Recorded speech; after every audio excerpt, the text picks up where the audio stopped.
안녕하십니까. 오늘은 우리가 지금 같은 상황이 오기까지 교회가 이런 어려움에 처해서 다시 회복시키기 쉽지 않은 그런 시대가 오기까지 어떤 과정이 지나갔는가에 대해서 한번 생각을 해보겠습니다. 그리고 지금도 그런 과정은 사실은 지나가고 있습니다. 혹시 그대 담론이라고 하는 말을 들어보셨습니까? 익숙하지 않은 표현일 수도 있습니다.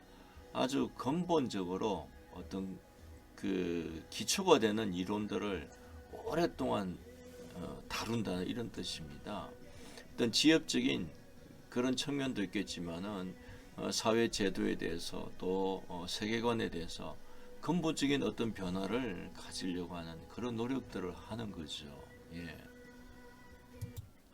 그런 노력을 하는 단체를 한 가지 한번 소개를 한번 해보겠습니다. 청어람이라고 하죠. 아시는 분도 있고 잘 모르시는 분들도 있을 것입니다. 이 청어람에서 청년들을 양육하는 또 가르치고 훈련시키고 하는 일들을 많이 해왔습니다. 이 청어람의 중요한 프로그램 중에 원래 강좌가 있습니다. 그 원래 강좌에서 혐오와 포비아 문제를 계속 다루어왔다고 본인들이 말하고 있습니다. 혐오나 포비아의 주제로서 이슬람, 동성애, 또 뭐 성, 종북에 대한 우리 한국 사회와 교회가 가지고 있는 혐오와 공포심에 대해서 다루었다는 것입니다.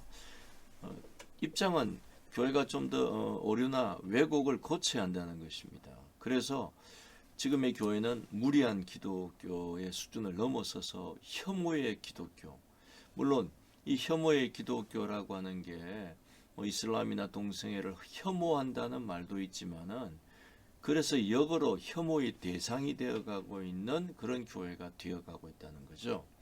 그래서 이런 혐오의 대상이 되는 기독교가 아니라 좀 상식과 교養을 갖춘 그런 기독교로 세상을 좀 더 평화롭게 살아갈 수 있도록 이분들이 노력을 한다. 이런 뜻입니다.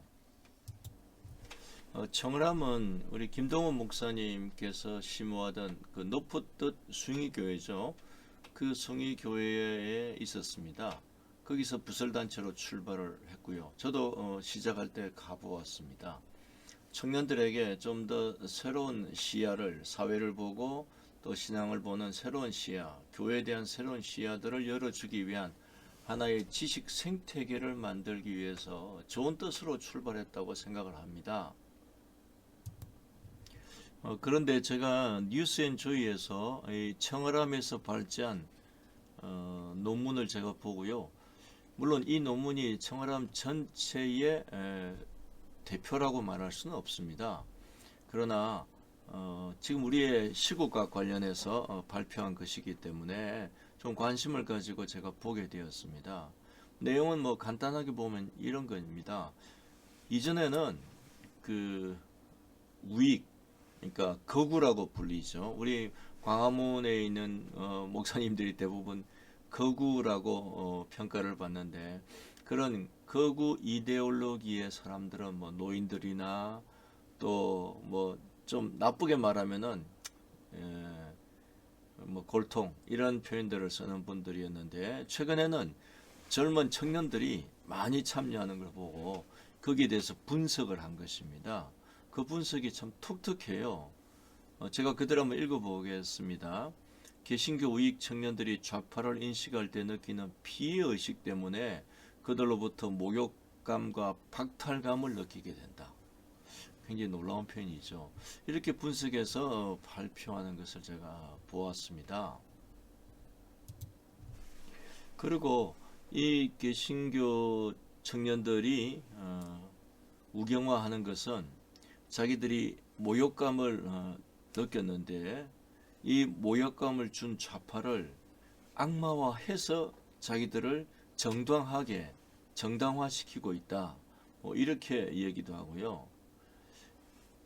오히려 공공의 적이 필요하기 때문에 종북 좌파를 그 대상으로 삼은 것이다 라고 하는 필요에 의해서 종북 이론을 만든 것이다라고 말하기도 하더군요. 보통 우리가 보수 개신교 내지는 극우 개신교인들 하면 우리가 떠올리는 이미지는 어르신들, 노인들 뭐 이런 분들을 떠올리는데 최근에 젊은 청년들의 모습 많이 눈에 띄었을 거예요. 교회에서 찬양도 열심히 하고 기도도 열심히 하고 이런 청년들이 왜 이렇게 하는 걸까? 이 청년 개신교인들이 어떻게 우익 이데올로기나 또 극우 행동주의에 몰입하게 되었는지를 감정 공학의 차원에서, 정서의 차원에서, 그리고 사회적 조건과 문화 구조의 차원에서 접근을 해보려고 합니다. 다양한 정치적 의제들이 있잖아요. 이런 가치들이 저마다 개별적인 걸 수 있는데 이 개별적인 것들을 개신교의 종교적 해석 체계가 그것들을 하나로 묶어주는 역할, 종합선물 세트처럼 이렇게 해서 조합을 해줘요. 그런 것을 통해서 개신교가 한국 사회에 어떤 때는 긍정적으로 기여할 수도 있지만 어떤 때는 보수 이데올로기를 생산하고 재생산하고 그것들의 싱크테이크 역할을 해주는 하는데 최근의 현상은 이제 이 신앙훈련과 정치적 행동주의, 급진적 행동주의 사이에 일정 부분의 통합 교육이 이루어집니다. 그러니까 쉽게 얘기하면 신앙심이 좋을수록 행동도 급진적이어야 한다. 급진적이게 된다. 이렇게 되는 거죠. 그래서 이게 비례적인데 신앙이 좋은 사람은 당연히 전투적이어야지. 이렇게 되는 거죠. 그래서 뭐 어디로든 전환될 수 있어요. 동성애, 이중의견자, 이슬람, 남미 이런 거죠.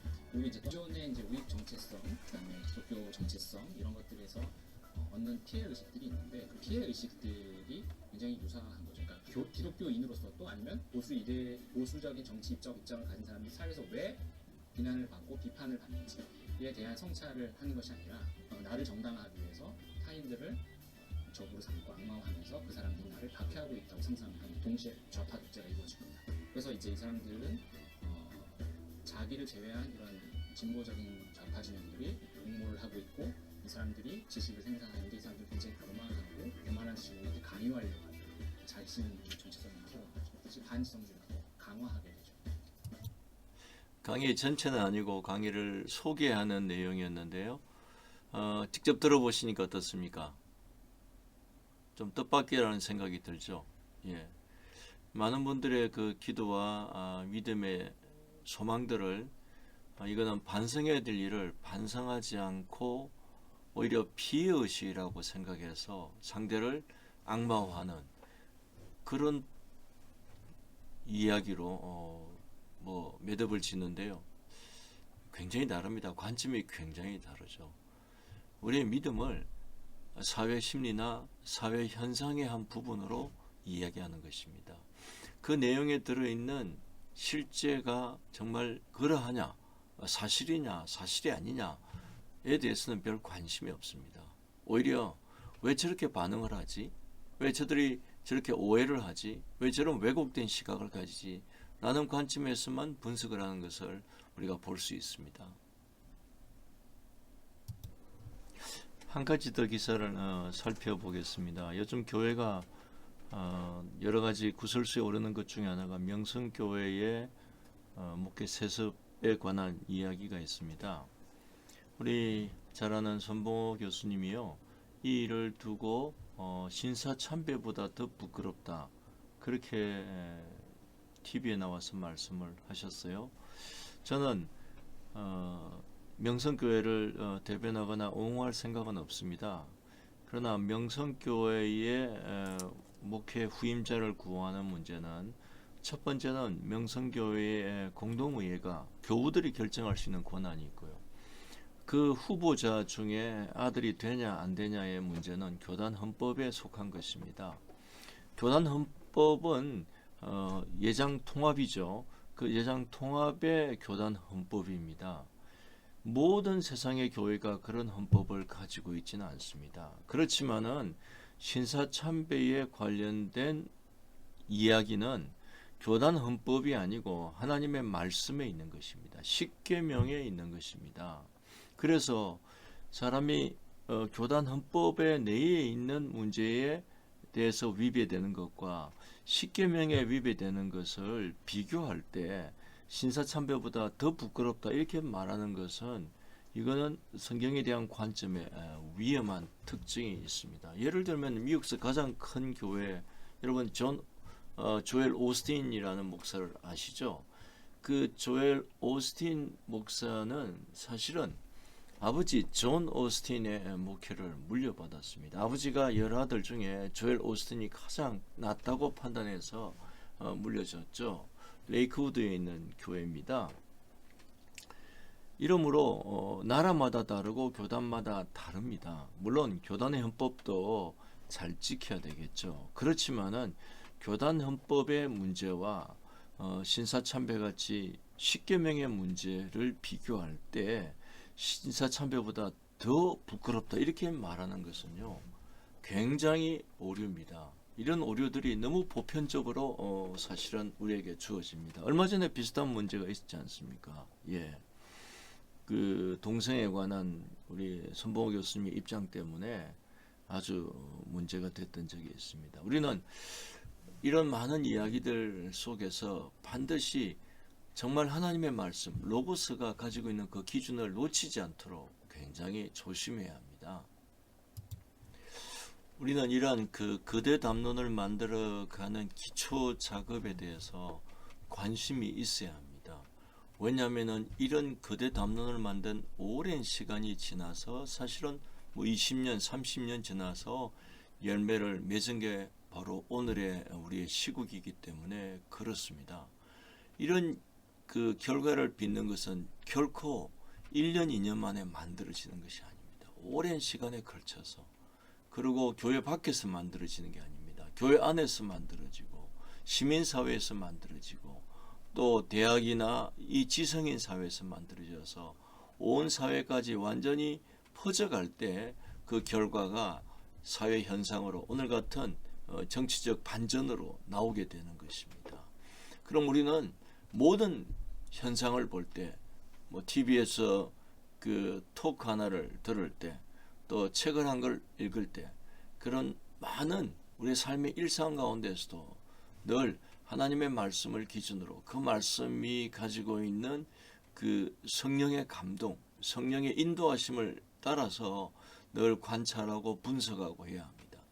그렇지 않으면 우리는 사회학이나 뭐 정치공학이나 철학이나 이렇게 사람들이 만든 이야기, 사람들의 정치적 관점, 자기의 이념적 관점에서 쏟아내는 이야기들에 계속해서 오염될 수 있는 것입니다.